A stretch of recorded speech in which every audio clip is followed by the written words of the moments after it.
In a surprise move, the Reserve Bank of India today cut its repo rates by 25 basis points to 7.75%, making it the first rate cut since May 2013. The interest rate cut comes after inflation showed signs of cooling down. The industry participants have been lobbying for a much bigger cut and were expecting the governor to announce it in the February policy. While this unexpected early move was welcomed by the industry, most believe a 0.25% cut is not sufficient to revive the investment cycle. For consumers, though, it's good news.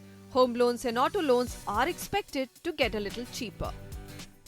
Welcome everyone to a show dedicated to all those of you who dream of a fabulous vacation or second home by the beach or in the lush green mountains or even a farmhouse right outside of your city. And every year, right after a vacation, this longing for a vacation home becomes even stronger. So today on the show, we will zero down on 4 questions. How do you pick the right location for a vacation home? What is the right size and kind of home you should be buying? How do you strike a good deal for a second home property? And finally, the big question, is it really an investment for the rich, or is there some money sense for a lot many of us to go out there and fulfill our dream of a vacation home? My panelists today, Naveen Jacob Mathew, Executive Director, Montrose Coorg; Santosh Naik, Managing Director and CEO, Disha Direct Marketing Services; Mudassir Zaidi, National Director, Residential Agency, Knight Frank India; Arshad Jafri, Operations Head, EHPL India; Om Chaudhary, Founder and CEO, Fire Capital Fund. Gentlemen, thank you very much for joining me today. I don't even know, I first would like to ask who has, I think we should do a dipstick on who has a vacation home where, and that person gets the first question, isn't it? The most awesome destination. So Goa, Mudassir, anything in Goa? I have some property in Goa, no doubt about it. See, I knew it. All right, Goa is stopping the destination there. Arshad, where's your second home? Probably Naukuchia Tal in Nainital. Probably. That means he has so many. He's wondering. He's only willing to reveal one name. Okay, Om Chaudhary. Second home destination of your choice. If I get to spend time in my home, I think that's that's enough. So a second home is not for now. Don't have that luxury yet. All right, Santosh, you must have many. Yeah, but Alibag is a preferred destination.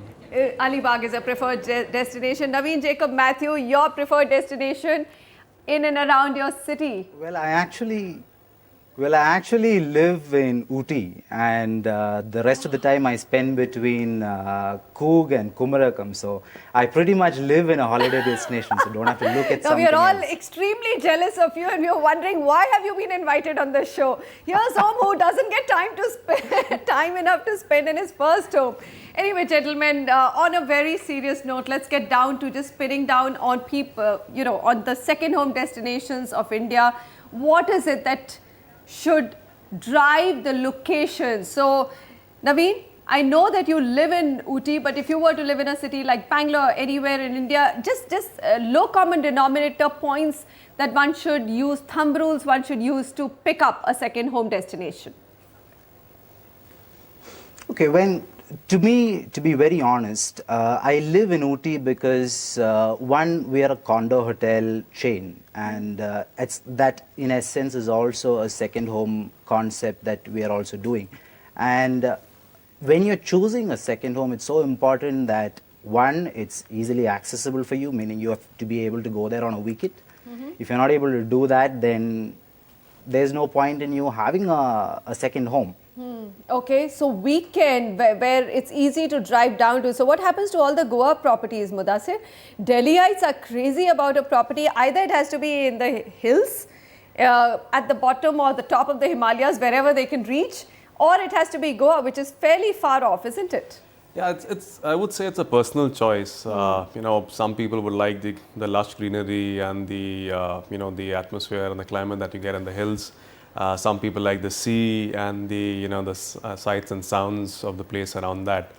I would go for both. One property each in the hills or definitely near the sea. Good Lord. I need to ask how much Knight Frank is paying him. One property in each, or is the bonuses which add up at the end of the year with all the transactions? Anyway, certainly that. Okay. So you're saying one in the hills and one by the seaside. Why not? Okay, so 2 properties if you can afford, and those pretty much fulfill your needs. Arshad, how would you, in terms of simple advice, what would you tell people? Is it going to be totally passion, emotion driven, or is it going to be something like we just heard, a drive, a place where you can reach over the weekend, a drive away? Actually, being a good consultant, I should have asked a question before telling anything. Okay. I ask the people what you have in your mind, what is driving you toward a property. Actually, you are intended to buy a property, that is why you are here. And I just try to get their thoughts, what they are up to actually. Is if they are intended to buy a property for an investment kind of purpose, then I have something different things in my satchel to tell them. Okay. If they are just passionate about a thing, about nature, about love, about a romantic scenery, or just a morning when they are having a cup of tea in their hand and watching the birds singing up beside them. Okay. So you have different advice for different groups of people? Definitely. We all have different natures and different kind of thought process, different kind of pocket. This is going to make the discussion go absolutely nowhere, but I'm still going to try and pin down and get some answers. Om Chaudhary, second home destination. Internationally, it's a huge investment opportunity. It's seen as that, but in India, it's mostly driven by emotion and passion.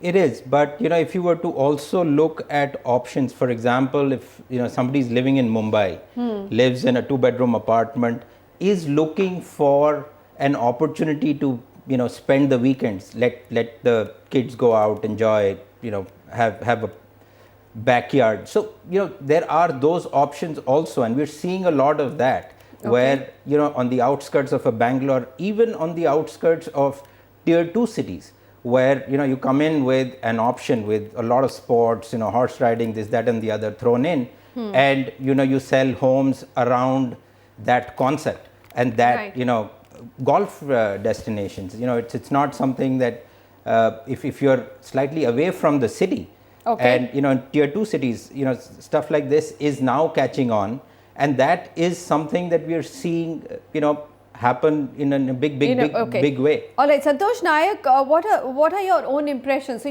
we have NCR where people don't really live in small homes. They already have comfortably sized homes, and therefore, I think they need to head out to the hills or to Goa. When you look at MMR and Mumbai region, people live in small homes. And I was reading this really interesting report where a family said, even going to Alibag is such a huge relief for us. Just the greenery, the space. Karjat has become a great destination. So around MMR, I see a huge spurt of second home destinations, isn't it? Yeah. So being in the industry for last 12 years, we have understood some consumer insights, why people basically buy second home. So first, it is a symbol of success. When he buys a second home, he thinks he has arrived in life. Second is, he wants to spend a quality time with the family. Third is investment. And fourth is, of course, the retirement option. So these are the four consumer insights what we found. And what normally person looks when he buys a second home is the destination or location where he is buying, the connectivity and distance, the growth potential, and of course the nature and greenery around. So keeping these things in mind, I think there are 4 highways in MMR region. A Mumbai-Nasik highway where Shahpur is upcoming second home destination. On Mumbai-Ahmedabad highway, Manor and Wada, these are the destinations we are growing as a second home destination. On Mumbai-Goa highway, Alibag because of beaches and tourist attraction. And Mumbai-Pune highway, which is an evergreen destination, we are looking at Lonavala, Khandala and Kamshins. So these are the few destinations which are popular, or few of the destinations which are upcoming destination for second homes. All right. Okay, so let me go back to now how this market has evolved. Mudassir, if I'm not mistaken, there are 2 ways that this market has evolved. One is that you had agricultural land, huge patches of them, which got then converted into the farmhouse sort of concept. There was a lot of land available in many pockets of Goa, which then the properties got developed. And there are, of course, developers who have gone in, bought large pieces of land and even built apartments. So what are some of the key trends that you see in second home and vacation homes? See, one thing is very clear that second homes are largely connected with the economic conditions that a country is going through. In good times, people have enough money, have enough liquidity, enough faith that in times to come, good times will roll on. So people will buy not just their first homes, but keep on investing in properties, and second homes will definitely figure high on their list. In the last few years, we've definitely seen that taking a beating, especially from from an investment point of view. People have rather continued to stick to tier 1 cities rather than go to tier 2 cities or to destinations only from a point of view of investments. But people who are serious about having a second home for leisure, that has continued to happen. So if it's in and around Delhi, then the hill cities around Nainital, Mussoorie, Dehradun, etc. have definitely kept the interest up. If it's Mumbai, then the locations that Santosh just talked about, be it Alibag or be it the Lonavala Khandala area, has always been interesting. So in terms of downturn for leisure, that takes that theme takes a beating. But in good times, investments and all the other themes that Santosh talked about, retirement and for growth, etc. People do look at these locations, etc. So it will always be cyclical, connected with the economy. As such. In fact, that's precisely what I was going to come to. I also read a report that this is a market which is recession-proof because it's not so connected to the economy. People do it because of emotional reasons, and these spots or these locations are also not easily available. Naveen Jacob, what do you think? There was a time I read a report between 2005 and 2008. There was a research done. The sales of second homes went up or jumped up by 50%. Do you think that post 2008 actually there's been a decline in the demand for second homes? To be honest, I don't think so. Like you said, a lot of these decisions to buy a second home or a holiday home is more of, like you said, emotionally driven, and it is something that people, to me, honestly, I don't think it's actually come down. You don't think demand has come down? Om, would you agree with that? That the demand's not come down? This is let's say a downturn-proof industry or a recession-proof industry? If I were to break it up into parts, there's one part which is, the aspirational purchase, and it's that will never change. That will never change. So that good times and bad, people aspire to have a home in Goa, they'll go get it. There could be certain blips where people will wait for the right time to buy, but that's temporal. But largely, the other segment is, what I was talking about earlier. So if somebody is looking to buy a second home where they can go retire, or if it could also be functional, where you could buy a second home in a city. If you live in a smaller town, you buy a second home in a gateway city, which is where all the educational centers are. When your kids grow up, that's where you would want to be. So it's functional from that standpoint. You buy a second home, and at one point in time, you'll go and live there. Now, that purchase is a purchase that people could stagger and say that, maybe I wait and do this 2 years later or 3 years later, because in some ways, purchase of a second home is like art. You go and say, I buy art, I get to use it, and it also appreciates. And so there's also a time when you buy it. Absolutely. So from that standpoint, there could be situations. So I wouldn't say this is recession proof. All right, we're going to come back in terms of how do you get from a developer perspective, how do you get a second home or a vacation home project right? It's not an easy one. I do know lots and lots of developers are stuck with inventory.